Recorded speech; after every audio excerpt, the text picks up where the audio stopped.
Christian or Not is a production of Revive Studios. Do you recognize that feeling? You've picked up a new hobby. You're like, this is my instrument. This is the thing I'm going to do. You're finally joining the ranks of all the musical greats, and you've done your research. You're ready for it, and you start playing, and doesn't work out right away. So you look up some tutorials. You go on the internet, and you get going a little bit. But now the algorithm has found out you play an instrument. So from now on, everything that's on your feed is just people playing that exact same instrument a lot better. And there's going to be kids a lot better than you. They're amazing. You're not. Anxiety kicks in. You're discouraged. You're like, why did I even do this? Why did I even pick up this instrument? This is useless. The world doesn't need me. I will never be that good. I had myself, I'm kind of talking from experience here, trying to pick up the guitar. I actually picked it up, tried it, and then let it just sit for a year and then picked it up again because I was not sure I was ever going to learn anyway. Do you know that feeling? Now try and bring that feeling with you as we go to like the year 1760. You're you're doing well in society, like you're in there with the royalties. You get invited to the parties. You're doing well enough, and you've learned to play the harpsichord, the hip and happening instrument of the time. It's in all the composers' symphonies, and you can play some of them. And when you're at a party, you get to play sometimes, and it's great, and everybody's clapping, and everybody loves it, and you're having a good time playing your instrument. And then one day you walk into one of these big ballrooms. There's a party, everyone's dressed up nice, dressed up fancy, and you hear someone's already playing the harpsichord. It's not your day, it's not your turn. So you look around like, who is it? Like, probably someone way more handsome than me and a little bit more talented, probably older because he has had more time to learn.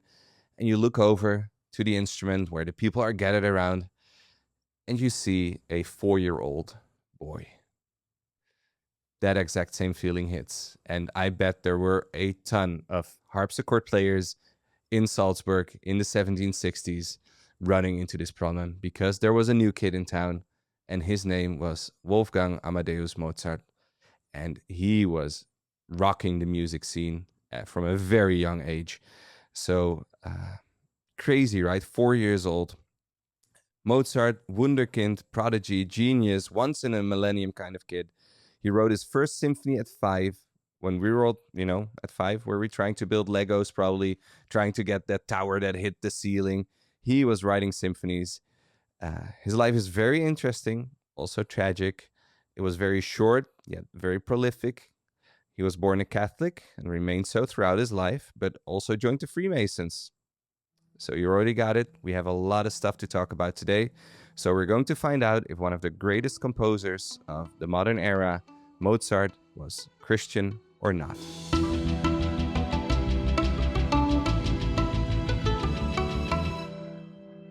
My name is Mark.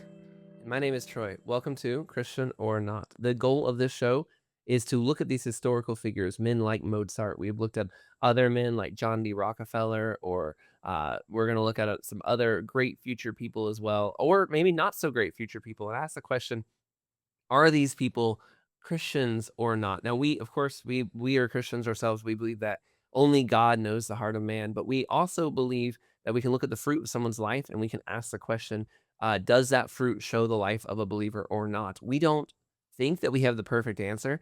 And so at the end of every episode, we're going to ask you to vote. Did we get it right? Were they a Christian? Were they not a Christian?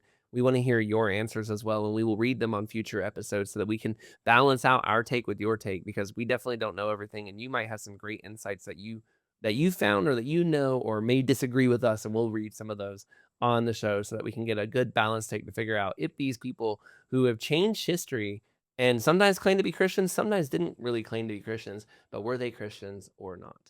Yeah, and I'm excited for this week, and we actually talked about this in the last episode about Charlemagne. You mentioned like, hey, we started Revive Thoughts, and it just ended up, being much more a church history than you thought it was going to be, and the same with Martyrs and Missionaries, that it was like a very uplifting show for people to just hear these stories.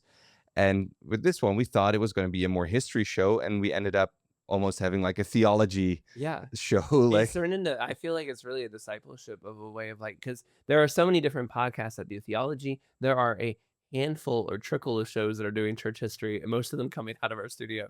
But there is really not actually like a lot of shows that talk about how do you live your life as a Christian, applying it to everyday. Like there aren't a lot of shows where like, here's what a businessman does, here's what an artist does, here's what a general does. Like that's just not something most people have that kind of experience with. But as we look at these people's lives and say, well, what would a general look like if they were a Christian? What would a composer look like if he was a Christian? Like, and as you apply that kind of question to these people, it helps us to reveal what does living for Christ look like in these kind of other positions that 95 to 99% of Christians throughout history would have been in. You know, most Christians aren't pastors or famous missionaries. Most of them are living their lives working jobs. And so what does it mean to be a Christian in those kinds of positions? So I'm really enjoying this show. It's been super fun. yeah, me too. And I'm just trying to think like what's the score so far? We've done 4 episodes. We started with Newton, who was not a Christian, unfortunately. Then we had, oh, help me out here. Rockefeller, of course, the We original. went with Christian. It might be controversial, but you listen to the episode and tell me why, because Yeah. I got to be honest, I had a hard time Yeah. disproving that he was a Christian. Then we had Sir Francis Drake, of We course, went with pirate, Christian. You could privateer. see why you might disagree. It was a close call. It was, yeah. So you said like Christian. leaning I was like, but I really struggle with the violence Yeah. and the murder, and you know, and It's just hard. yeah, you know, It and is hard. and those are hard questions, and I accidentally hit a wrong button there, but that's okay. We can just leave it in there. I'm also doing this like with my left hand. I have like a switcher that I'm trying to coordinate We haven't who's quite talking. figured out how to make Mark AI, and so this, he doesn't have to do that kind of thing yet. So for now, he's having to do it physically. Okay, well, For the time being. the people listening to this are just like, what wrong button? We noticed nothing, and the people That's true. If you're watching, yeah. you might have noticed the flip through. Yeah. Which, by the way, is super fun thing about Christian or Not too. This is our first time doing a video show, which has been cool. Just a very different element of doing these things. But as our studio has grown and shows and stuff, we're trying to get out there and do the things. And everybody's got video podcasts these days, so we gotta get in there, Mark, and do it ourselves. We got to do it. We got to get in there, but we also got to get into the script. Yes, we do. And I gotta say, Mark, I appreciate. I mean, there's a lot of great things that you bring to the show, but one thing I do appreciate, besides the fact that you can correctly pronounce all the names in Europe, because I can't, but also that you know more about music than I do. Literally, to prepare for this episode, I was listening to music. I was like, I'll listen to some Mozart. It's probably the first time Mozart has brushed through my playlist in a while, and it was lots of songs. I was like, I know that song. I've heard that song. That song's been in movies. I know that one. I know that one. And so if you're like me and you're not like a super musically in tune person, good news, you can totally listen to this episode and learn a lot about Mozart, because we don't go over how his sonatas change and stuff over time. I'm not plugged in enough to music history or the Vienna scene to be able to explain his opera and how it's different than Beethoven's or anything like that. To me, I'm also not able to do my that. Let me extent of- just throw that Mark's right here out to do there. all that for us. No. My opera knowledge kind of begins and ends with the Looney Tunes thing where they were singing opera style. So that's probably pretty much where I go. I think that is like most people our generation. That's where we got our first introduction. Yeah. Like, you know, the Barber of Seville, like that, Yeah. that one. I know it from the Looney Tunes, and there's others I know just from Looney Tunes. But I gotta admit, I can't really like from memory say, oh, that's a Mozart one and that's a Mozart one. But as I was researching, I had the same thing. Like we were listening to some things like, oh yeah, this one. Oh, I know this one. There was one I knew because that one's used a lot, and you will like look it up. It's called Lacrimosa. Yep. That one's like whenever there's like a super dramatic, someone has died in a movie or something, that's the one. So there are going to be people Googling that now and being like, oh yeah, I know that song. And I will say Yeah. too, after having listened to a lot of him the past couple of days, he's pretty good at music. You know, he really did a good job. I want to be one of the first to say that. Might be breaking history here. But Yeah, so we have, you know, Troy Frazier's stamp of approval. Mozart makes good music. I think Mozart did a good job. I think so too. He's got a I real think he did a future. good job, and he started early. So ready to dive Let's into do the this script thing. here. After with lines like that, we definitely have everybody engaged. I And ready mean, to go. I mean, you already spoiled it a little bit I by did. telling him that his music is good. Now people are like, "Oh no, now I know." Sorry to let you know, guys. It is Christian or not, but we did throw it an opinion piece on his music Yeah. this time. Well, it is good music. I think there's no way around it. And I think there's not a lot of people that are going to be in the comments like, "No, it's it's junk," and listen to this guy. Well, I mean, I guess I did find out that Beethoven and Mozart is kind of like people argue over who was better. a little bit of like a Kobe and LeBron situation there. But I personally feel like it's kind of an unfair battle because Mozart died 20 something years younger than Beethoven. So I feel like you have to cut Yeah. all of Beethoven's music after 35 off before you can really have that. But all right, let's get started. Mozart was born in 1756 in Austria. Interesting time to be an Austrian. Your queen was the arch. Help me out with this word, my man. Archducery. I also don't know. I think that's an anglicized word, so I don't know. Arch something of Austria and the Queen of Hungary and Bohemia. Her daughter is the very famous Maria Antoinette, which actually would make an interesting episode of her own. Because we've done a lot of as a Revive Studio person and as a person who teaches history, I have done a lot of stuff with the French Revolution, and her whole tragedy is very interesting.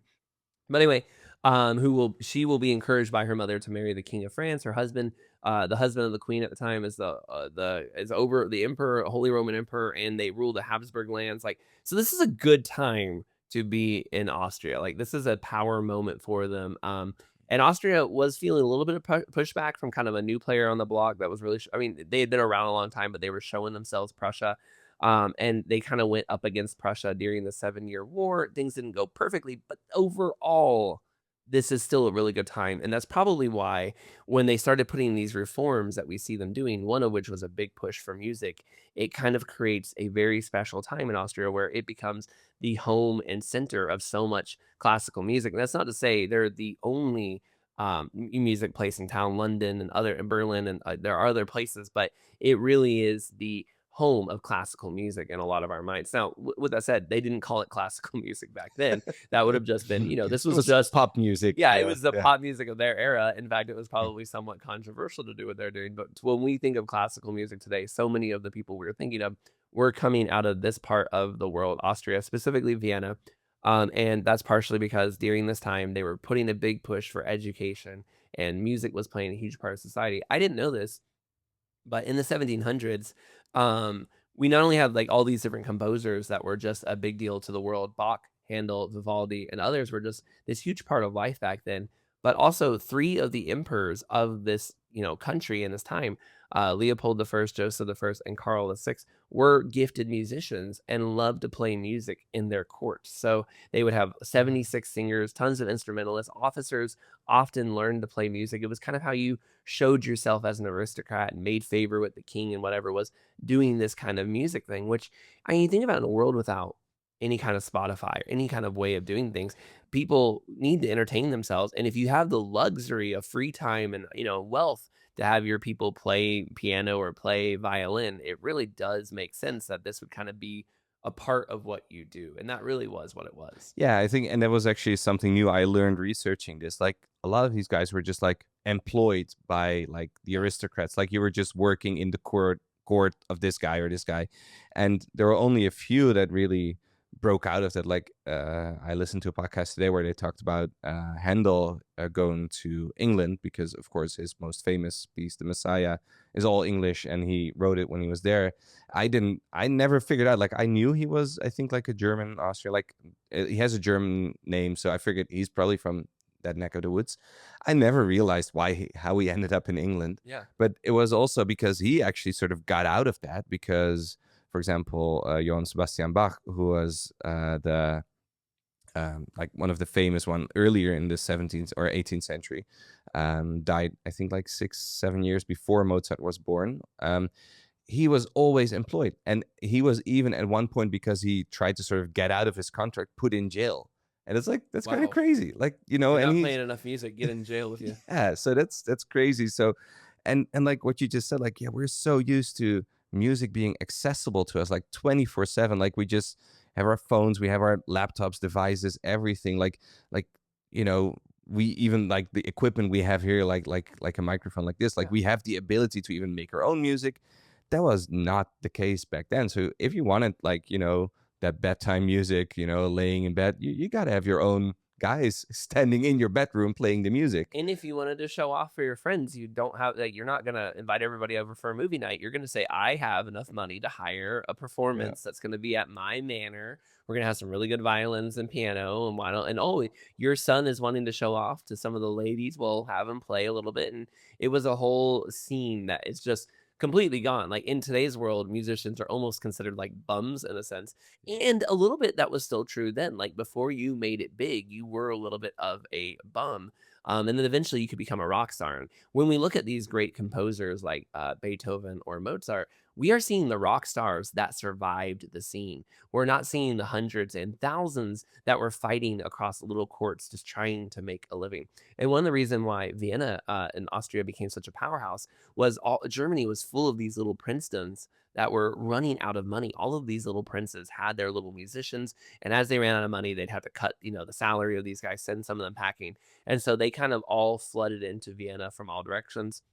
And then when the French Revolution hit too, a lot of the French musicians that could escaped and went to. So and a lot of the Italians also in that direction. It was just like all of the right people were coming to the right place at the right time to make Vienna have this kind of musical moment that I'm sure there are some repeatable things. Like I guess New Orleans for jazz probably would be kind of a repeatable version of this, but but I don't, even with as much as jazz is known around the world, I don't think that this Vienna scene quite has ever been fully maybe Hollywood with movies and music is probably the next big version of this, I think. Isn't there the other? I'm just I don't know. It's been a long day and now it's just not popping up. But there's another place like in America that's like very famous, like it's where Johnny Cash and Elf is, Oh, and all the guys. Nashville. Nashville, of I course. guess Yeah, I Nashville forgot would the be kind name. of a Yeah. smaller version of that as well. I don't know that Nashville maybe has. I don't know. Vienna's music scene is so big that 300 years later, we're still talking about it. I will be Fair enough. curious if we're still going to be talking about the Taylor Swifts and people that came out of Nashville, Tennessee. But yeah, you're right. Nashville would probably be another one of those kind of huge, just everyone, if you're going to make it in music, you're heading that direction to try to make it and break it kind of place. Yeah. And so that's where Mozart and them are going to end up heading. And this is the world that Mozart's being kind of born into. And even following after him, Beethoven, big name, he will actually go to Vienna, make an attempt to meet Mozart. He'll literally have kind of a meeting set up with him, and then his mom will get sick. He'll go back home, and then he'll move back to Vienna. But the same, it'll be right after Mozart died. So it's like a totally. But this is giving you an idea of just like how many of these people cross over with each other, and they knew each other. They were aware of each other's work, and in fact, when they were creating their own music, they're kind of trying to one up each other because they're like, "Oh, I saw that he did this thing with some flutes, well, I'm going to do these things with." Like they're all playing off each other, creating this big unseen before music scene in Europe. Now, kind of back to Mozart. So he's born in 1756 here. His dad, Leopold, was a musician as well, and he wrote an important manual on how to play the violin that came out the same year that Mozart was born. And it was a pretty big deal, kind of helped him get his splash onto the scene. Not the happiest family life per se. Out of 7 children, Mozart and his sister are the only 2 that survived to adulthood. So I guess saying not the happiest is kind of an understatement. But Yeah, but in all fairness, like I was looking at this as well, and even going through it, like Mozart. Sorry, spoiler alert, is not gonna live like to a ripe old age. A lot of people are dying like in their 30s, I was 40s, actually looking at 50s. like a lot of these Yeah, composers. We mentioned Beethoven; he only lives, I believe, to be 56. yeah. I mean, I don't. That's not a very long time. I mean, to think of. Like I don't know. In my head, I just thought, these are great musicians. They probably would do a long time. Maybe just is it that life expectancy was so short, or was the stress of making music in this kind of Hmm. world so stressful for them that took them out early? Well, I think the life expectancy was a very real thing because I think Mozart himself had a couple of kids as well, but I think only 2 survived. Sure. Like I think it was like sometimes we kind of forget because we see like the movies about like the ballrooms and everybody's happy and everything looks so pretty and everything's amazing. But like medicine wasn't as developed. Like wasn't it just in the other episode of Isaac Newton where even like a guy like Newton himself, like a little like 100 years before this, maybe give or take, 16 somethings, was like still making plague cures and things like that. So like we're only a Right. 100 years after that. And that was So like one of the smartest guys in the world at the time. So yeah, you're not wrong. It's still, to me, it's just crazy to think that like these guys are dying off in their 30s and 50s. Like yeah. it just feels wild. All right, so very early on in his life, he was a prodigy in music. By 3, he was able to pick out chords on the harpsichord. 4, he was playing short pieces at the party that you may have been at earlier. And 5, he was already composing his own music. Which, look, Mark, how old were you when you composed your first piece? Let me say the clock's still running on that one. Yeah. So No, for me, like I've and do you mean like when I dabbled. wrote my first song, or do you mean when I had like a whole symphony ready? Because for me, it's obviously That's neither of them have been done. And yeah, Yeah, that's because we're not talking like, oh, he can do like his own little 4-note kind of thing, and yeah. oh, so cute. Like we're talking like an actual like multi-instrument piece, I think here. Like And that's I kind of hope this crazy, doesn't right? sound like an insult to my children. I love them dearly, but I don't think either of them are ready to compose a symphony. I know this is a bad parenting. I'm I'm I'm gonna be honest. I think like we gotta give him credit for being a child prodigy. Yeah. Like there is like the kids you see on YouTube. Like there's a 3-year-old playing the violin Yes. like in ways that's like that's so crazy. Like there is something special about these It's kids. truly. Like they're not average I mean, we say the kids. word 1 in a million, but I mean, I think in Mozart's case, 1 in 100 million. I mean, this is just very everything lined up, and not only did everything line up for him to be, he clearly was a very talented person, but he also everything lined up for him to have a family that could actually help him, and he happened to be in the right musical cities where those scenes could all Yeah. take off. I mean, it was really truly a golden spoon path. Now, that doesn't mean that his life was easy. I think he had a pretty tough life actually, but it just meant like this was all lined up in the perfect ways for him to be what he was. Leopold saw him as Mozart as a miracle of God. Quote, the miracle which God let be born in Salzburg is how he referred to him.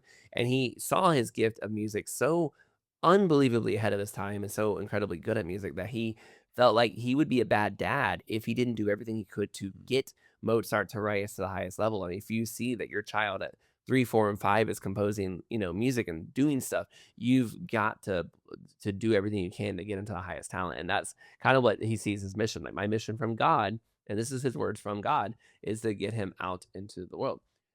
He is pretty successful. All kinds of anecdotes about him as a young child. It is a little bit difficult to know which ones are true, especially because some of them come, many decades after the fact. Like, oh, he could hear a song and immediately knew pitch. Like, he probably could do some of these That things. one's actually quite reasonable. Yeah, There's like a that one's lot of people reasonable. around. How old Yeah. was he when he was able to actually put all that together, though? Like, at what age was he able to just like look at an instrument and learn it? Like some of the stories, I was like, I can't know. There was one story. It was a little bit later in our notes where he like was brought to, and this was again, he's a probably teenager, if not early 20s when this happened. But he was brought to Rome where he heard like this special like Catholic song that was like a special secret song just for like secret audiences. But he left and he literally was able to just from memory write it all out on a piece of music and kind of let the secret out of the bag, not because they shared it, but just because like he knew it and could do that, which I mean, what do you do when a guy like that comes through and knows your secret, right? He didn't, it's not that he's bad, it's just like he can memorize music that quickly. I'm just thinking of like, you can't bring a movie camera into the cinema kind of thing, and then Yeah. Mozart shows up and he's just like he has his own, he just memorized it He and can memorized create it it for life. shot for Or shot. like, you show him like, oh, here's this, amazing painting by Picasso or some, great, I don't know, Picasso actually doesn't, pick a really great artist. Let's say Da Vinci. Rembrandt, maybe. Rembrandt, yeah. And suddenly he just goes home and like, oh, like this, whoosh, and then copies the whole thing and shows it back to you. That's kind of what he just did. Yeah. Like, how mad can you be at him for that? So that one seems to have been true, and that's the level of prodigy we're talking about here. Now he will, as a young, and I'm talking like 6, 7, 8, 9 years old. His dad will take him on a tour through Europe. They'll go to Munich, they'll go to Augsburg, Stuttgart, Mannheim, Mainz. Why aren't you reading this part? Frankfurt, Brussels, you're doing great. Paris. I know that one. Actually, it's probably Paris, isn't it? Anyway, Yeah, actually, but you're doing great. Keep going. London. Okay, is that one close? Anyway, London, Hague, Amsterdam, Paris again, Lyon, and Switzerland. That one I'm gonna correct because that one's too far. It's Lyon. Lyon. Yeah, Lyon. I have a lot of deep dives to do some apologies on Peru bias thoughts because Leon comes on a lot, and we don't. Well, sorry, Knights Templar episodes. It was all Lion for me on that one. All right, anyway, and then he gets back. So he does this like over the course of him being a young man. Again, a young man. He's a boy at this point. Mozart and his sister are playing through. At 8 years old, he had become well enough to know like the Bach family. Not actually. You said Johannes Sebastian Bach. Johann himself, Sebastian is but like the his father. son. Yeah. And his son helped him get his first piece of music published at 8. So that's 8 years old. pretty impressively done, and I mean, he's well on his way. And now by the time he's in his teenage years, he's just traveling, and it's very clear he's on his way to becoming that guy in music. Yeah. And this is actually where it gets a little bit, how we say it, a little bit awkward for Mozart and his dad, especially because his dad, I mean, I've read from different sources, heard in other podcasts as well. Like he was a good business guy. Like he was doing this, like he was in it for the money as well. Like of course, he wanted the world to see Mozart. He wanted to share the music, but he was also not minding, getting paid for these things, getting nice meals in the different courts that they went to. And that works if you have a child prodigy. But once you get like in the 13, 14, 15 kind of area, the scene gets a little bit busier. There's a little bit more kids that were able to just by hard work learn their instruments as well, and they're catching up to Mozart in certain ways. Like the novelty kind of wears off a little bit here, and it gets a little bit harder for them to actually make some money off of it, and they have to go into like employment again for a little bit. So they've been touring, kind of like freelancing, going through Europe, all the cities, and by now they're back and they want to get back into it. But there is actually an interesting thing here what happens because the Leopold, the father, he's really like banking on the imperial court. Like he's hoping like by now the emperor knows, but they actually kind of reject him because of the whole tour. They're like, oh, you're just selling out basically. Like you're just selling out, and you're just you're not respecting us, and you're not respecting the empire. So they basically were like, we're gonna make a name for ourselves, go on all the shows, everyone will know us. And they were like, oh, you're just in it for the money and the fame. You're not actually a real musician. We're not interested in that kind of people. Kind of like that. Kind of like, no, but I don't know, a little bit, maybe a little bit snobbish, like, but we're the actual, like, but this is the real music and the real art, and not like the popular stuff you see on YouTube kind of deal. Like, I get all my music from this super obscure website in the deep dark corners of the internet where a guy plays, his lute from 17 something, like those kind of people. Maybe I know that guy too. He's pretty good. he's got a new album coming out. I can't wait. So okay, yeah, so you can relate to the emperor. But so there's a little bit of a dry spell here, like, and in the story, like in the script, even like it just jumps ahead a little bit, and it gets complicated, because Mozart, of course, growing up, gets interested in other things than music. Like from age 3, he's been doing music, and now he's like a teenager. He goes out, he opens his eyes, and he's like, hey, there's other things, namely girls and women, and he actually meets a family in Mannheim, and he falls in love with the oldest sister, or one of the sister, called Aloysius, I think it is. I don't know. Actually, I don't actually know how to pronounce this one. But I won't. Oh, how would you say that in English? Aloysius? Aloysius? like Aloysius. Kind of like Alicia. Let's just call her Alicia for now. No. if she wants to write in and let us know how we got it wrong, I'm pretty sure we're okay with that one. Aloysius. Let's go with that one. But his dad doesn't want. But at this time, he's with his mom, traveling with his mom. Dad's not there, but dad hears it, sends like a very firm letter, like, hey, this is not happening. Focus on the music. So they go to Paris, and in Paris, they try to focus on the music, but Mozart is not having a great time. Which, if I recall correctly, the dad is the one who sends him to Paris. And I don't know if he's heard the reputation of France and like Paris being the city of love, but if you're trying to get him to not focus on the girl, that might not have been the best place to send him. That is true, but we're talking about like 1780s Paris here. Okay, so that's not nearly as romantic. So let's say we're 10 years away from the revolution. Yeah, and that's not a good time for them. maybe listen to podcast. I've heard a good podcast about this. French Revolution. Yeah, I wonder where I can find that. No, it's so I don't know how Paris was. At least we know from the sources that Mozart wasn't loving it, and he was loving it even less when his mother got sick and died while they were in Paris. And that is just incredibly sad. Apology from the show. I know we apologize for mispronouncing names, but we don't mean it. But I do apologize for the way we describe death on this show. We're like, yeah, it was kind of a bummer. All of his brothers and sisters died. He had a first rough day. His mom died. We don't mean, it's just we didn't know that it's so far removed from us. We're not quite hit by the emotions of it, but we do. It would have obviously been a pretty bad day when his mom died. Absolutely, yeah. My apologies as well. There, like, we don't want to make light of it or anything. It is terrible when someone dies so close to you, but it just happens a lot in these stories. Like the stories we've done so far, it's always like, and then this person died, and then this person died, and it's just. And it's part of. I don't want to say it's part of being a genius, having people around you die, but it's part of making music that captures the emotions of people forever. Maybe part of that's going to come from people who have really experienced some true loss and some true emotions that touch deeper than maybe a person who's, had a pretty easy. I'm not saying that. I think we understand what I'm saying here. Part of the reason Mozart maybe was able to express that music so very well was because he had quite a few tragedies here. Again, brothers and sisters dying, mother dying. He's been through some stuff. Yeah, absolutely. Yeah. And this one actually, this moment actually, for the first time in our story here, for Christian or Not, gives us some insight into his faith, because he wrote a letter back to his family that we're gonna discuss later. So keep tuned in for that. One of our probably biggest Mm. insights into what I think his religion and his views were is, I think, in this letter that we'll check out here in a little while. But yeah, so I'm not saying I'm grateful for it. I'm just saying this was one of all the things we found. I was like, okay, this gives me a lot of insight into how he viewed Yeah, the world. yeah, definitely. So he from Paris, he is he's grieving, he's not feeling great. So he goes back to Mannheim, trying to find the love of his life again, Aloysius, or however we want to pronounce it, and finds out she is married.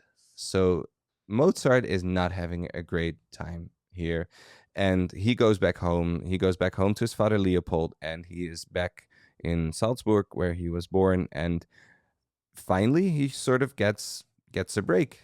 Vienna now really notices him, so he gets an invite to Vienna. He gets asked by the Archbishop of Vienna to be a part of the ascension of Joseph II, who's going to be the new emperor. Not a great emperor when it comes to diplomacy, but when it comes to music, education, artistic reforms, he's your guy. So that's great for Mozart. So he's now finally making it onto the scene in Vienna. And to his own surprise and to his luck, actually, we find out that someone else is now also in Vienna and coming on a trip with him to Italy and all these things. And that is someone from the same family as Aloysius before, and that is Constanze. And they get involved. So It's a little awkward. I mean, I'm not trying to judge Mozart's, dating life, but he liked the one sister. She was married, and now the other sister shows up, and he's like, hey, I guess it's good enough. But one thing that was nice about this family is they were actually, I remember earlier in his life, they were going to go on a trip to Italy Mm. together as like a traveling family because they all did music together. And that was when his dad had sent him kind of in the other direction to Paris to try and All get his right, mind yeah. off of the girls. So I don't know how many women there are. Clearly, he really likes doing music with this family, and him and Yeah. this one are gonna hit it off pretty well.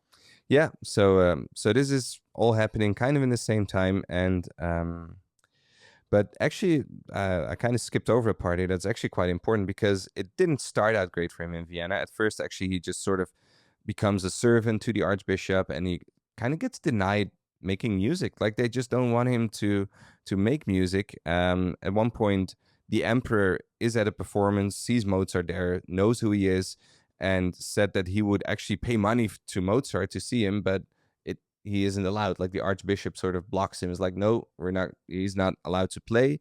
Um, and there was probably some church politics at work here. There were, maybe the archbishop had used some words that weren't really church-like, and Mozart had said something, had spoken up. At least there was something off here that didn't work in Mozart's favor. It really hurt Mm. Mozart too because he wasn't particularly wealthy at this point. Mm. Not a famous household name yet. And it was said that like performing just this one performance night and I'm not sure if it was like with a group of people or just him playing or whatever the situation was, it would have been worth half of a year's salary. So I mean, this would have Wow. been really helpful for him to get denied being allowed to play this by the archbishop. Really hurt him.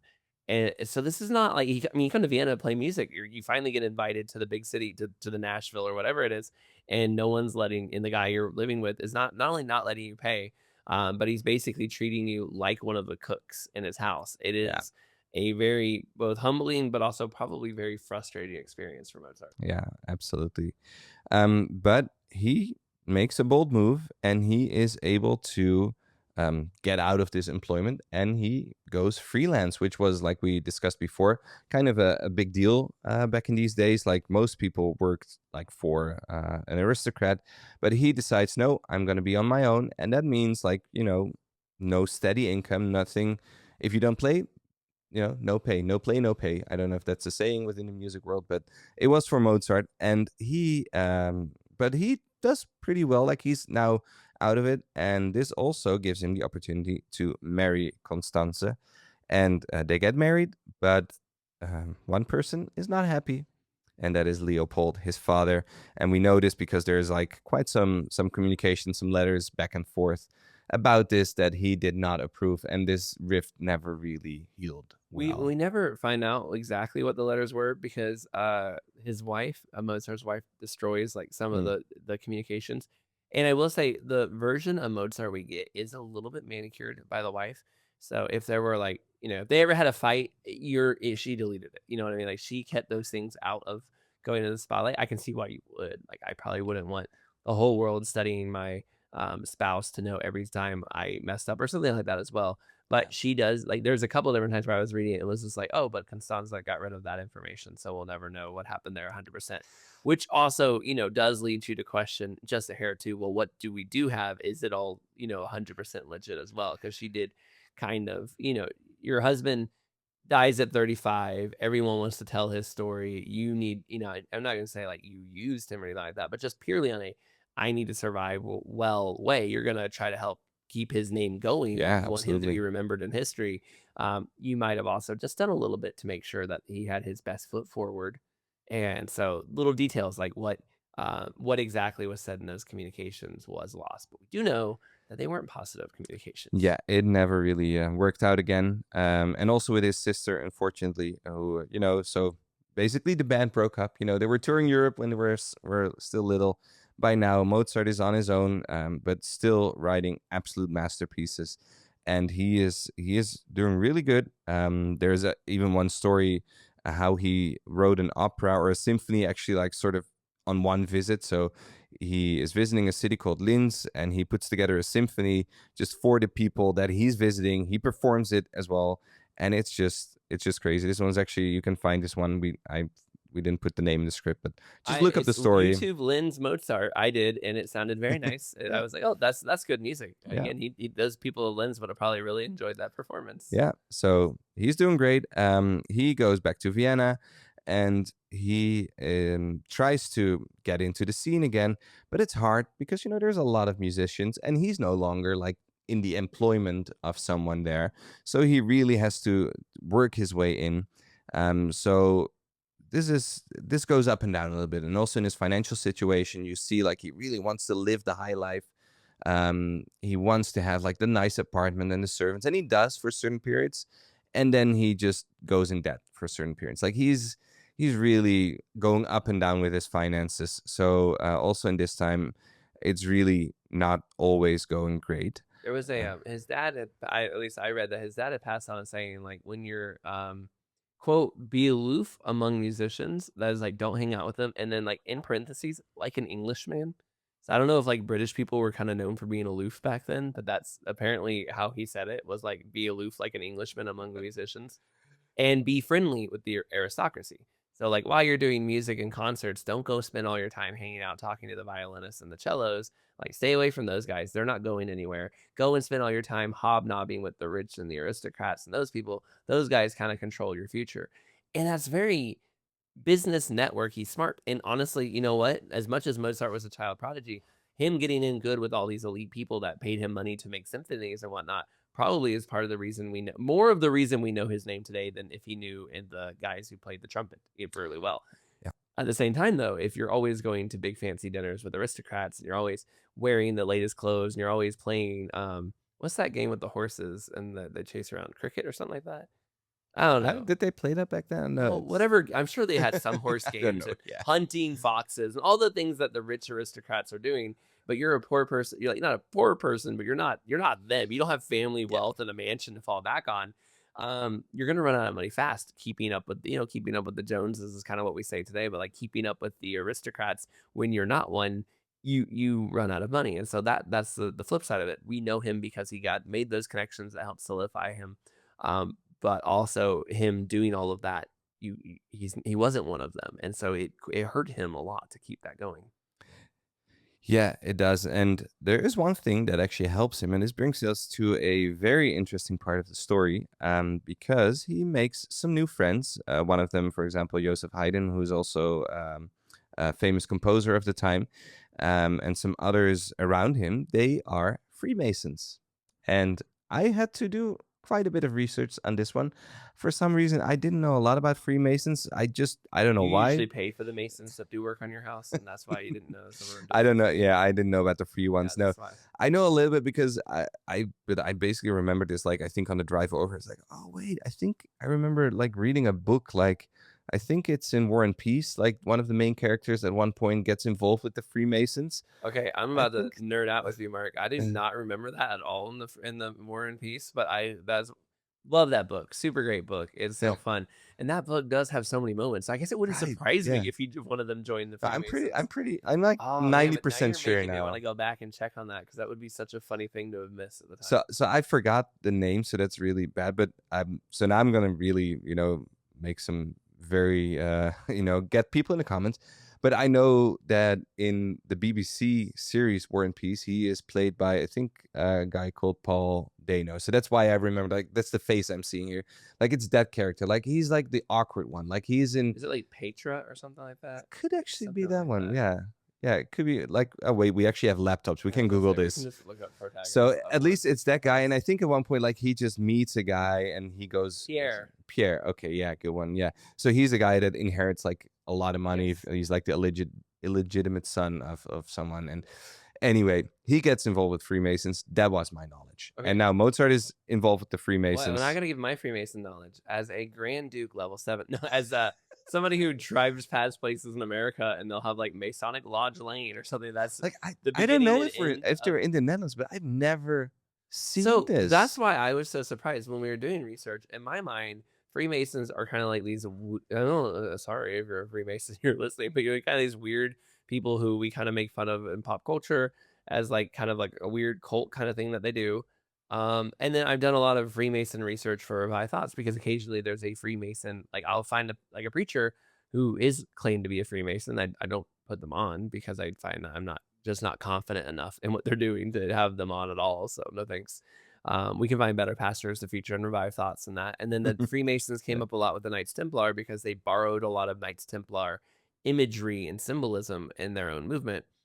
But like, I really can't tell you what. So I was surprised. I was like, I didn't know they were all over Austria. Like in my mind, they're just like this weird group that hung around in America at times, but they seem to be everywhere actually. Like they seem to have actually been a really big deal in Europe across the continent. Well, I mean, look at the French Revolution. Like, there's some definite like Freemason influences there, which I learned because you have the I know it in French because I had to study it in school, like égalité. No, oh come on, liberté, égalité, fraternité. So it's freedom, Liberty. equality, and brotherhood. Oh, Like brother. that's like the three, Yeah. the three I don't know, creeds of the French Revolution, and that is actually very Freemason. I found out today researching this. So anyway, I think before we go too much drift into the conspiracies and all those things. We're not gonna go. Like, we're not. This is not. We're just gonna say like for famous Americans that also found that about George Washington, Paul Revere, John Hancock, and Benjamin Franklin, all were Masons. In fact, 15 of the United States presidents were Masons. And they span over hundreds of years. Like some as recent as Lyndon B. Johnson, FDR, Andrew Jackson. I mean, across the sphere.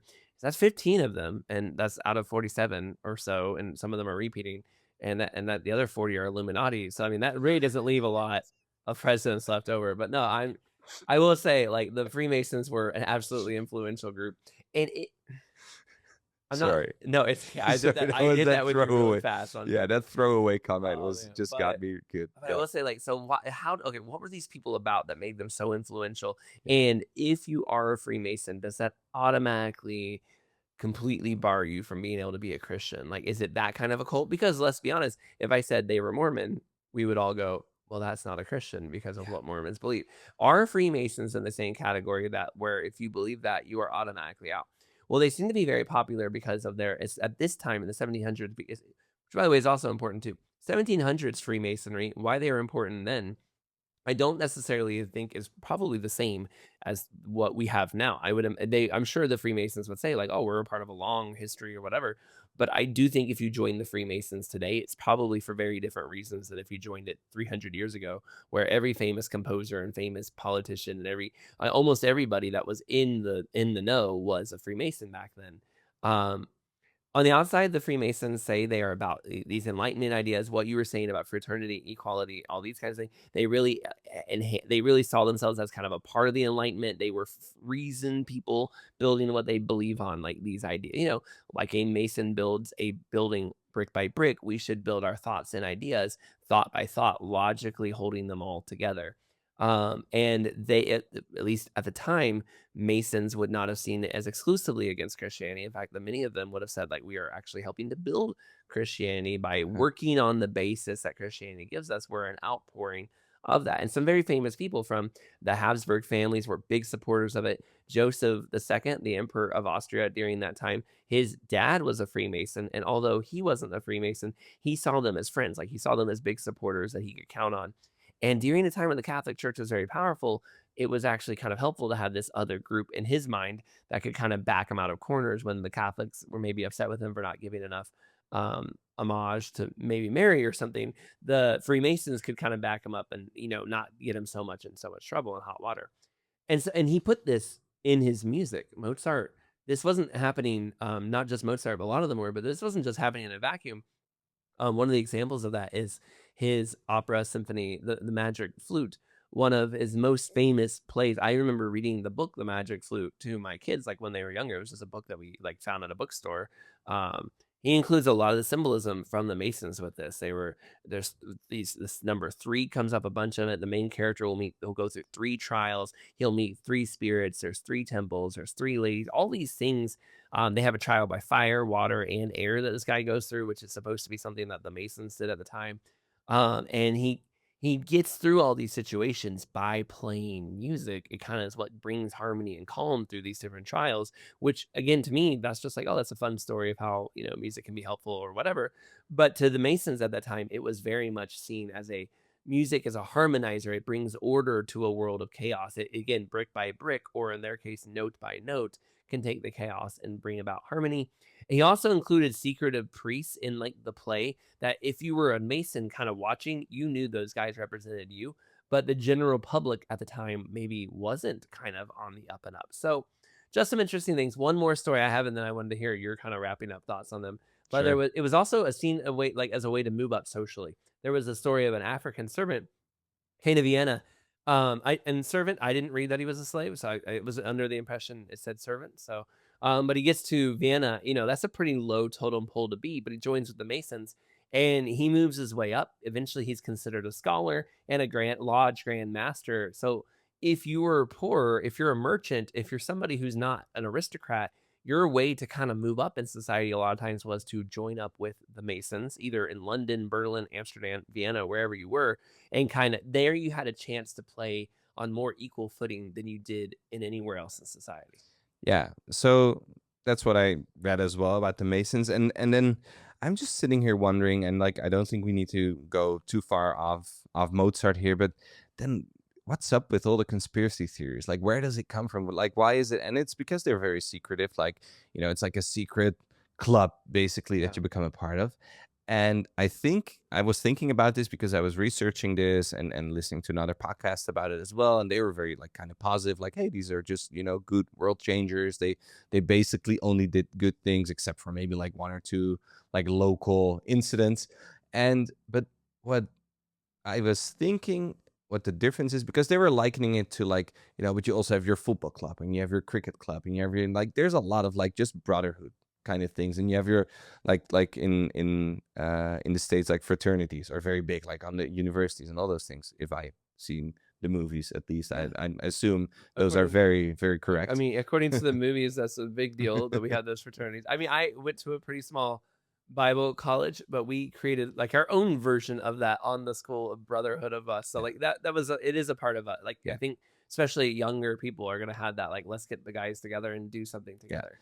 So, but I think where it gets different is when those are like a bunch of powerful guys, like when it's all like Yeah. influential guys. And I think, like, I'm not saying here there is a conspiracy, but I just very well understand why there are conspiracies and why there is that shroud of mystery, because this is not just a bunch of guys hanging out shooting beer cans in someone's backyard. Like, these are people like running countries, influencing things, and that is, I think, where they get some of the And stories from. and to be fair, conspiracies are real sometimes. Like, you know what? Sometimes these groups of people get together because they are actually up to no good. And sometimes we do see throughout history. I can think of one big conspiracy where a friend of Jesus's went and secretly met with some priests. Yeah, And that caused some big problems, right? Like, we do yeah, know that sometimes people get together in shady rooms and do bad things. And we do know that sometimes the people, these rich and famous people meeting behind closed doors, aren't just meeting for fraternity or whatever. I'm sure some of those meetings were also, hey, we're going to start a war in this place and grab the money, or we're going to do these negative things as well. And so, how much of it, and then also Freemasons themselves don't help themselves. If they are such a cool, chill group of people, why don't they just release all the information from top to bottom about their lives? And they don't. They're like, oh, sorry, this a lot of that stuff is secret. Can't tell yeah. you what's happening there. Well, that doesn't make me think good things about what you're doing. If you're gonna not tell me what happens up to a certain point, then I assume past that point, something sketchy and scary is happening. We are not experts on Freemasons. There are other podcasts that will tell you all about the Freemasons. That's not our job, and I don't want to become the show that judges, maybe necessarily cults as much. But we did have to talk about it. That's what a part of Yeah. his story, and it was a part of the scene at Vienna at the time, and it was a part of the scene in the late 1700s, wherever you were. And to Mozart, it was very important. Like, you can see that, like, he's writing music for them. He's really involved. Like, he gets pretty high up in the ranks pretty quickly. And yeah, so he's involved. And the interesting thing was, I was reading about this as well from the Catholic perspective, because they wrote like, hey, did you know Mozart was a Catholic, and he wrote a lot of church music, and great Catholic guy. Oh yeah, he was also a Freemason, but back then that didn't matter as much. Like, there wasn't that big rift that there is now between the church and the Freemasons. And I kind of found that was not entirely true. Like, the Catholics did not like the Freemasons pretty quickly. It really So does feel to me, and I could be wrong. Again, I'm not living at the time. I haven't done the research on the Freemasons, but it really feels like a competing religion. Like the yeah, way they're and interacting, yes, it feels like it's competing with the Catholic Church in these places for as its own religion. And I could certainly see. It seems to me like the Catholics took it as, hey, this is a competing religion yeah, against us. And it also seems like it's almost an enlightenment religion, where it's like we're going to take the ideas of enlightenment, create almost like a pretend club religion thing out of yeah. it. And and that's not great. Like, if No, that is the case, and and that Mozart is was actually, taking that yeah. seriously, that is to me a very concerning aspect of his faith. Like, what you're saying right now, that's actually very true. I was listening like to a podcast talking about the Freemasons, all these things, and how it came from this Enlightenment era where, like, you kind of lose this brotherhood of the church as well, because we, at least I know from the church that we're a part of here, like, it's really a community. Like, those are your friends, those are the Mhm. people you share the good and the bad with. And it just feels to me like in this, like, sort of Enlightenment era, these guys were like losing that, and they still wanted it, so they just basically came up with, like, sort of the same thing, but then with different things, like their own little Yeah. rituals, I their own ranks, their own Yeah, and things. Yeah, honestly, I don't know that they would agree, and I'm sure some Freemasons would say this is not true, but it feels like they tried to do Christianity, but pulled Jesus out of it. So all the moral, be good to one another, do good works, build yourself, make yourself a better person, be equal, treat each other with this stuff. All of that's there, but I have not seen really any evidence that Jesus is still present in this. In fact, it's interesting to me that the Freemasons kind of build themselves off the idea of like Solomon's temple and Solomon, but Solomon is not exactly like he's considered super wise. He's like the philosopher of the Bible in many ways with Ecclesiastes, but he's not considered the most faithful guy. It's interesting to me that that's kind of like the Freemason center figure that they want you to think about, is that it's just they're very off. And we mm, know that they were starting cults in the French Revolution. If you don't know much about that, we've done episodes across Revive Studios on it. But they started several cults trying to replace Christianity, for yeah, everything from the cult of the supreme being to the cult of reason to just all these kinds of things. It was like we got to get away from, in their mind at the time in the Enlightenment, it was we have to get away from Christianity, but we don't know how to do society is secular atheist yet. And yeah, even Nietzsche in 100 years from now will basically say, when he does his rant on the madman about God, he's like, you killed God, but you just won't admit it to yourselves yet. You've done this thing, but you live like you didn't. And that's really true. These guys are trying to have their cake and eat it too. I want to cut God out of my life, but I don't want to give up on community, fraternity, and all the things that the church provides. How can I create this? Just remove Jesus. I'm not saying that's what every Freemason was doing. I haven't done the research to do that. But to me, that's what it looks like. Yeah, I totally agree. Okay, so I think enough about the Freemasons for now, because we might get lost here and do another like 2 hour like Francis Drake the other week. We're not gonna do that because our story is wrapping up here. Thankfully, he didn't live long enough for us to have a Francis Drake style episode.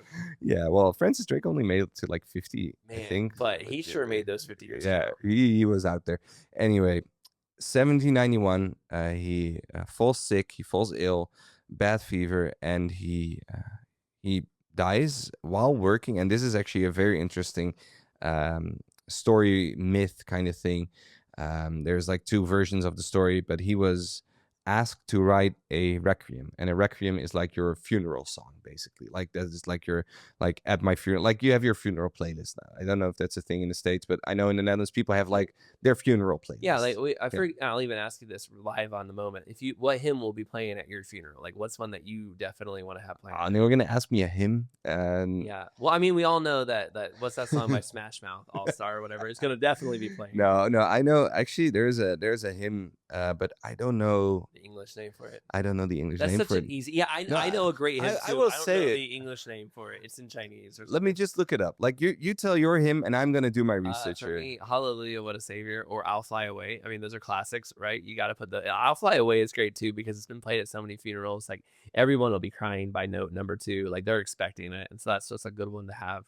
I know it sounds cheesy, but even Amazing Grace, I really do love that song. I would be okay with having any of those kind of your top 3, your classics would be the ones I'd probably go for. Oh, and Can It Be? That's another one that like good one. Okay, those are mine. Okay, I had a long playlist for. I'm gonna assume those are great picks. I'm gonna be honest. I think almost none of them.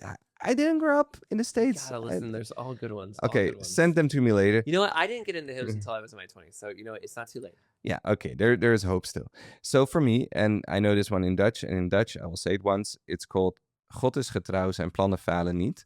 Oh, plannen falen niet. Yeah. Yeah, follow me. Yeah.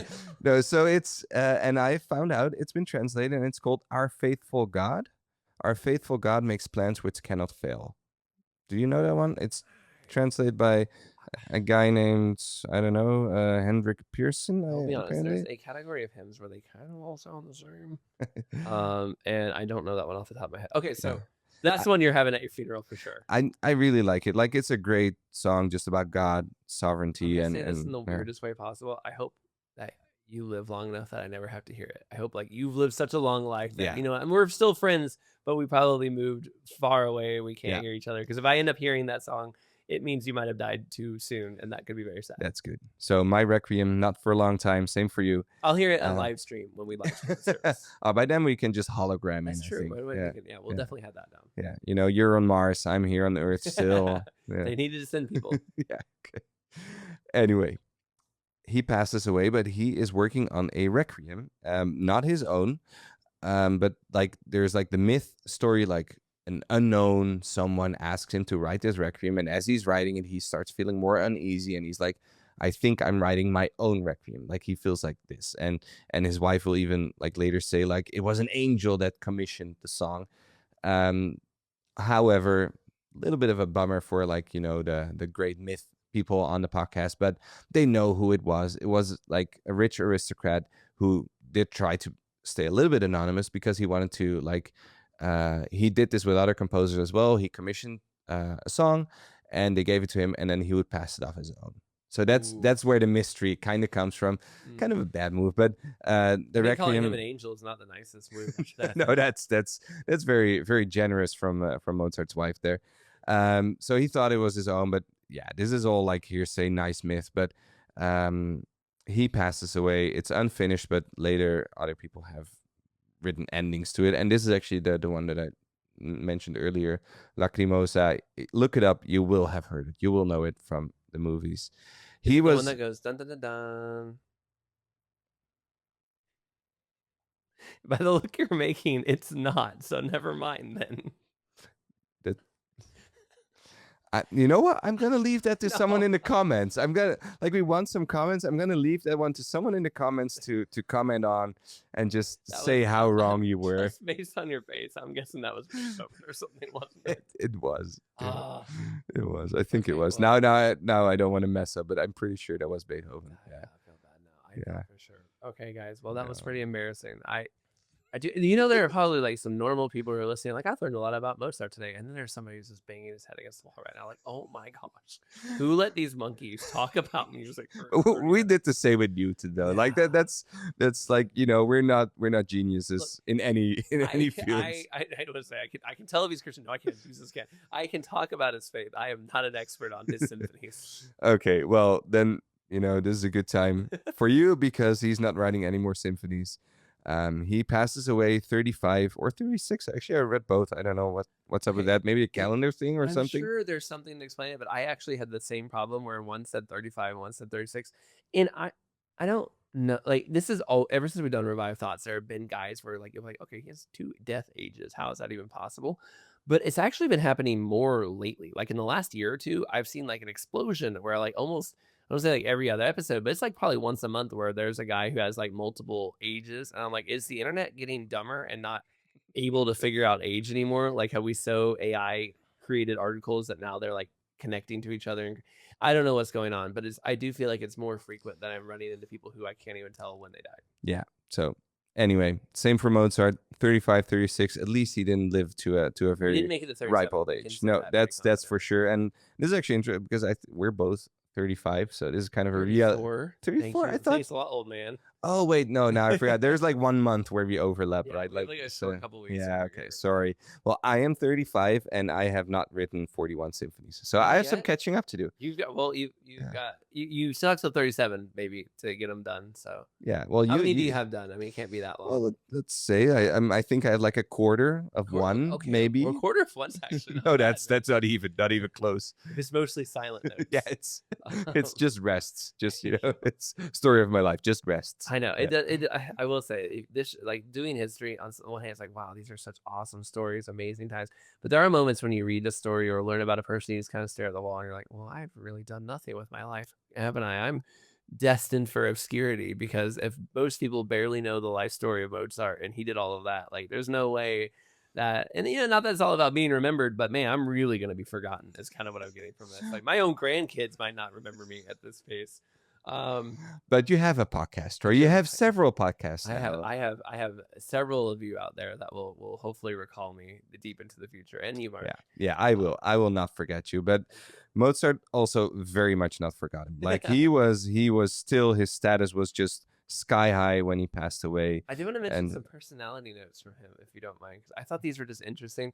Like it was said that he could kind of be soft spoken, but then he'd get like really animated when he was passionate and excited. He loved wearing fancy clothes on stage. So like he would like always be out there practicing in like the newest, fanciest fashion. Again, not good for his budget, probably. Yep. But the guy had to look good when he was out there doing his stuff.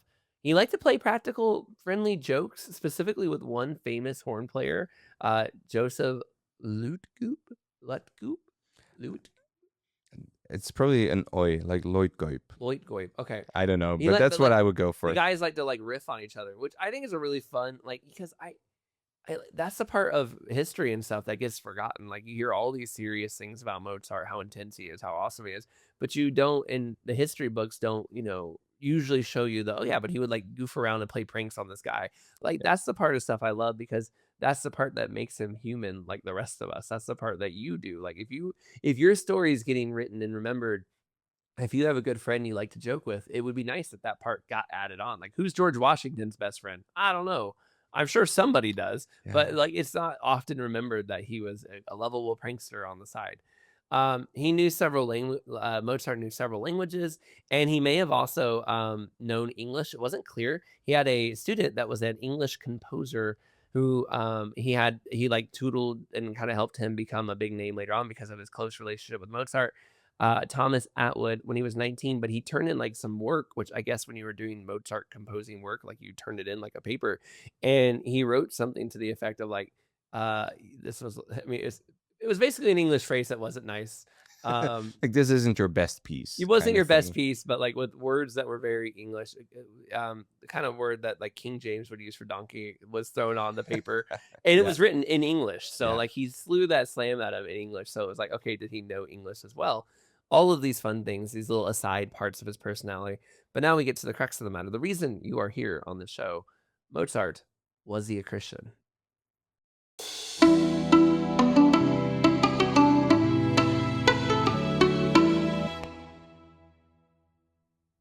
Interlude music. Doom,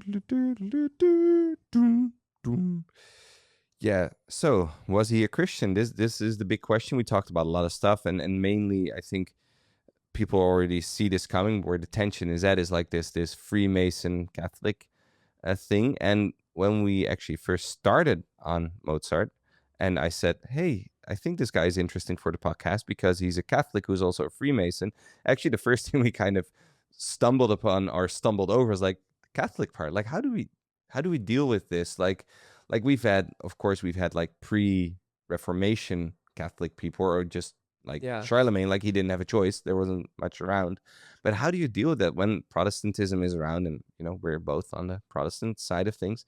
How Pretty do we? confidently. Yeah, yeah, Protestant. oh yeah, absolutely. I can confidently say I'm not a big fan of the Pope, for Actually, I want example. to take just a second to say that too, Yeah, because there's this weird thing that goes around. I've heard it from friends. I've seen it online where people say to be rich in church history is to become Catholic or something like that. It's by John Henry Newman from the 1800s. I gotta tell you, man, I've been running church history podcasts and stuff for a while, and I have felt less inclination with every passing year to join the Catholic Church. No offense if you are a Catholic Christian and you're listening, but I don't see it at all. I do not see how you could possibly study history and the Bible well and come to the conclusion I should become a Catholic. I feel like the people saying that don't know church history very well. I mean, is it the Inquisition or the Crusades that are motivating this idea to go in that direction? And of course, you're a Catholic or yeah, something. you're You're like, using okay, the big you're using guns the now. worst ones possible. But I'm just saying, like those. I mean, if you're giving a fair and balanced take on history, I don't feel very inclined to join the Catholic Church. Yeah. So that's just a little aside. I hear it a lot. I have actually heard people who are nervous. Like they'll say, I'll say like, oh, I'm teaching some church history, and they get nervous. They're like, oh, is this going to like affect my what my kids believe because of that? And I'm like, I really don't think so. I think Protestants and evangelicals should be more confident to share in history because we have a lot of great people in history and things on our side that we don't need to be scared of history or worried that you'll become Catholic. I assure you that I don't think you will. Yeah. Yeah, I agree. I do think for myself, as I was struggling with this, like, how do we deal with this? I came to the conclusion, like, there is things within the Catholic, like, church and as a religion that I struggle with on a like a doctrine level that I do not agree with, and that is why I'm not Catholic.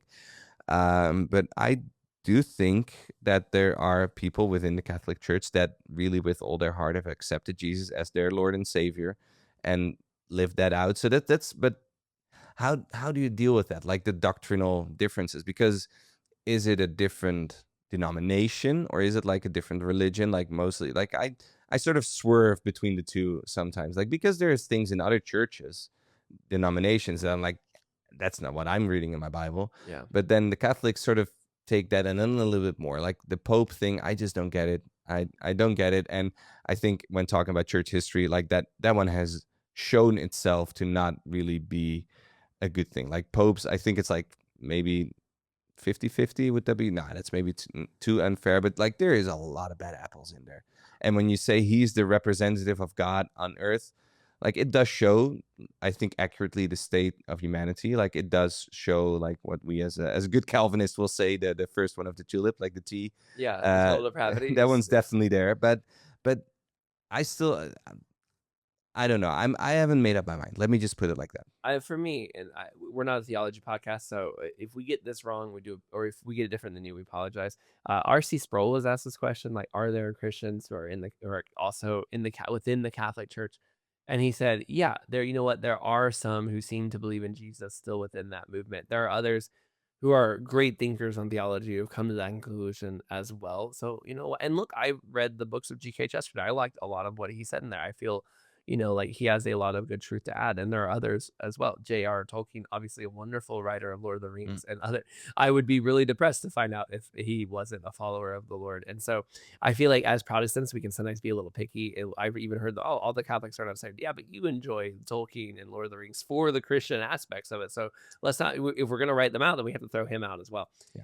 With that said, the way I've kind of explained it with my students and with people before is I think that, if this is the cross, we need to see the cross as wholly representing who we are. And I think, and I see it as the Catholic Church with Mary and the angels, the saints, and the Pope. It's like they put all these things between you and the cross that are not from the Bible, and it can obscure the vision of the cross to the point that some people get. I mean, I think a lot of people have throughout history gotten distracted by all that other stuff, and they ended up not seeing the cross. And it really, and this is not mentioning the fact that Catholicism in the Philippines versus Catholicism in Brazil versus Catholicism in Rome, like it's a big spectrum, even though they're all under one blanket term Catholic.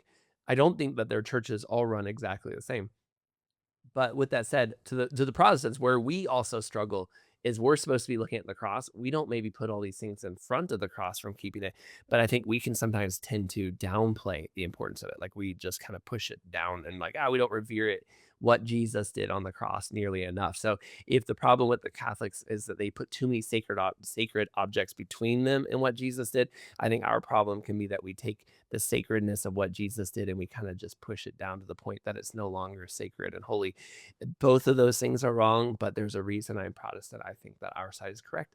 If you're a Catholic and you're listening to this, you're going to disagree with that, I would imagine. I think so too, but now we got that sort of We got off that our out of the chest way. out of the way because this was for us. Like, are we even going to talk about him? Are we going to just skip him completely and in the future as well? Because it's probably going to come up more. So now we can always refer back to this moment on the podcast, From like now we, on, we whenever sort there's of a cut, made our we'll say, hey, we statement. took care of all of that Yeah. on Mozart. We don't want to go through it again. Yeah. So Mozart. Here comes the letter again that we talked about when his mother passed away as they were in Paris. And in this letter, he actually he really talks about God. He has a sentence here like, God has called her to himself. I clearly see that it was his will to take her from us, and I must learn to submit to the will of God. The Lord giveth and the Lord taketh away. And he's writing this Yeah. I'm on the impression it's either hours or within the day, Yeah. his mother passing away. So this isn't something he spent like weeks contemplating and put together like a public statement. He's writing this. It says at 2 o'clock in the morning to tell somebody important, a very dear friend of theirs, that his mom has died. He's going through a really hard time. So deep in the midnight hours, his pen is writing this letter of heartfelt pain, and he's turning to God and turning to verses like the Lord gives and the Lord takes away. What else would you want to see? If you got Yeah. this message, your text from your friend or your brother or sister or somebody when their mom passed, I guess if it's your brother and sister, your mom also passed away too. The point is, like, if somebody close to you, this is the message they send at 3 o'clock in the morning, and you wake up to this one. I think you would be really encouraged, even though your friend is going through a very hard time. You would be encouraged by what you're seeing come out of their faith here. Yeah, absolutely. And I'm just trying to find because maybe you feel it coming a little bit, but there is a shift coming here. But I can't find actually what year this was. But a little later, we have another letter from Mozart. And So the this is first one I believe was like 17. Once it was like 77. I apologize. I should have put the date when I found that letter. Yeah. But it was probably I think it was around a good 10 years before his dad. Yeah, so now we're getting to a time. So in 1784, he has joined the Freemasons or has become involved with them, joined them. And in 1785, he is writing a letter to his dad, who actually was worried about him becoming a Freemason. And now he's writing this. I am firmly convinced that the whole of mankind, whatever religion or sect he may belong to, if he only lives virtuously and acts well, will be saved. Death is the true ultimate purpose of our life. I have now become so reconciled with it that I never go to bed without thinking that perhaps, young as I am, I may not see the next day. Okay, so I do want to clarify. I do apologize. I thought I had written this into the notes. The very first part of that is apocryphal. And I really do apologize for everyone that I didn't put that in the notes.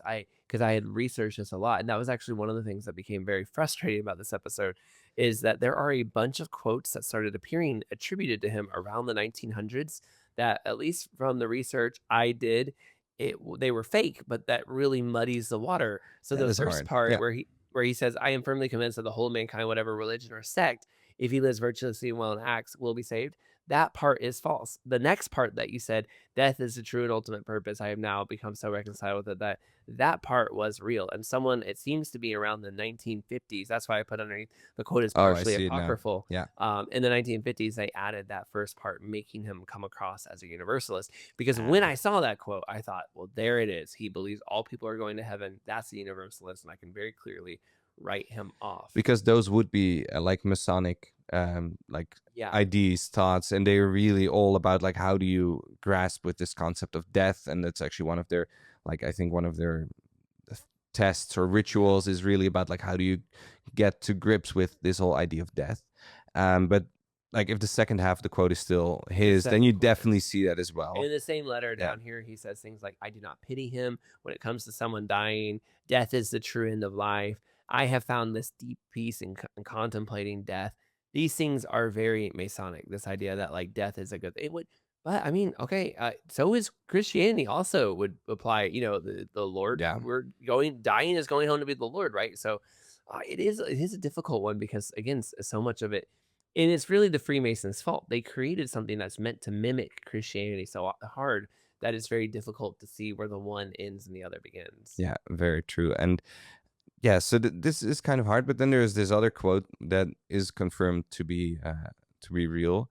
I hope and firmly believe that God will not abandon me. I place all my trust in Him, which sounds nice when you read it the first time, and it is nice. Like it's a very good thing to say, obviously, but again, also a very Masonic thing to say in a sense that they also like one of their like rules in the rule book is like you have to profess your belief into a supreme being. So that is still there. I place all my trust in Him. So I don't know how to frame this one or how to see this one. Like, do we think like this is actually like the Christian side or the Masonic side, or can they actually coincide here? Can it be both? Um, I'm not sure. And yeah, it's a hard one with Mozart because there is not a lot of evidence. Like there's a lot of like of his works. Like he did like he wrote a bunch of stuff for the church, like Yeah. masses and all those things. But then Like again, he put like put the the work church was a in. big deal in Vienna. So, I mean, naturally it would be there. Yeah. Yeah. So is it time, Troy? Is it time I think it to is. come to a verdict? It is. I am ready to pass my verdict, and I want to start with a story because I realized partially that I haven't mentioned this yet, and if I don't mention now, I won't get to. But it Go ahead. captures my feelings towards Mozart, which is I was once in Vienna a long time ago, and when I was in Vienna, there's not a lot to do, and it was really cold because it was February. Not the best time to visit Vienna, but we went to Budapest on the same trip, and that was actually a great time to be in Budapest. Super fun. Food tasted better there. Vienna, cold. Everything was cold. And while we were there, we spent 25 euros a ticket to visit one of Mozart's house that he had when he was there. And we got there. We were excited. I didn't, and you're thinking, didn't you just say, like, didn't you just explain that you have no knowledge of Mozart? Yes, but I did get to visit his house. And I didn't know much. And they played his music as we wandered around. I thought, oh, and the whole time I was like, oh, that's a good song. I didn't know that was his. Oh, that sounds good. He's really good at that. So about the same level. And as you can see, it really inspired me to go home and listen to Mozart. Vienna's really big. It has a lot of music museums. Really cool if you get the chance to go to it. But personally, I preferred Budapest, and that's travel hints for me. Getting to the point though, as we enter the place, paid my tickets, go upstairs. No flash photography, no cameras. Don't take pictures of anything. They're very serious about that. And I realized why when we got there. It's empty. The whole thing it's just walls and windows. There's no bed, there's no desk, anything. And it just the person there, it's like 4 rooms. And the person there was like, imagine what this would have you can picture his desk over here. You could picture him sleeping over there. And I was like, yeah, I have to picture it because there's nothing here. It's an empty room. It looked good on the outside. I paid a lot of money to visit it, but there's nothing here. Metaphor, not just an excuse to complain about a trip to Mozart's house that I Yeah. realized I wouldn't get to complain about if I didn't put it anywhere else, but also metaphor. On the outside, a lot of what Mozart does looks kind of good. He creates a lot of music for the church. He has a lot of mention of God in his letters, but I can't help but feel like maybe, and then maybe I'm wrong, and there's no big scandals to point this way to me. but it feels a little empty. Like it feels like it's good dressing on the outside. He speaks a lot of the right words on the outside, but on the inside, I can't tell if his faith was actually legitimate or if you wanted to be a composer in Vienna, you had to be a Freemason, you had to be a Catholic. He did hate some people too. We didn't mention this. He really hated Voltaire, which was like one of the biggest not atheists, but basically atheists of his era. Mm. But even that, like scholars ask the question, like, did he actually mean these things?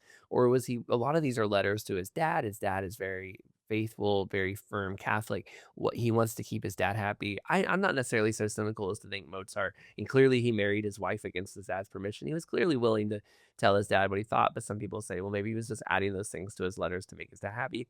I'm not necessarily going to say that, but I just, outside of his letter around his mom's death and a few comments, he'll say, thank God this happened, thank the Lord that happened. But it's really hard to see that firm faith of a Christian life that I would want to see. And I don't know what necessarily maybe that thing is that I do want to see, but I haven't seen anything that makes me go, this guy loves Jesus with all his heart. So I'm kind of going with a I don't know, but I'm leaning with I don't see it. Yeah. I think, and this is gonna get boring for for our listeners, for our viewers. I'm thinking the same way, not necessarily like, or maybe to bring another argument to the table, because what kind of surprised me is the way, like, okay, he grows up like within the Catholic Church, like he knows everything, like he's been behind the scenes, like he's writing the music, he's hung out with the Archbishop and all those things.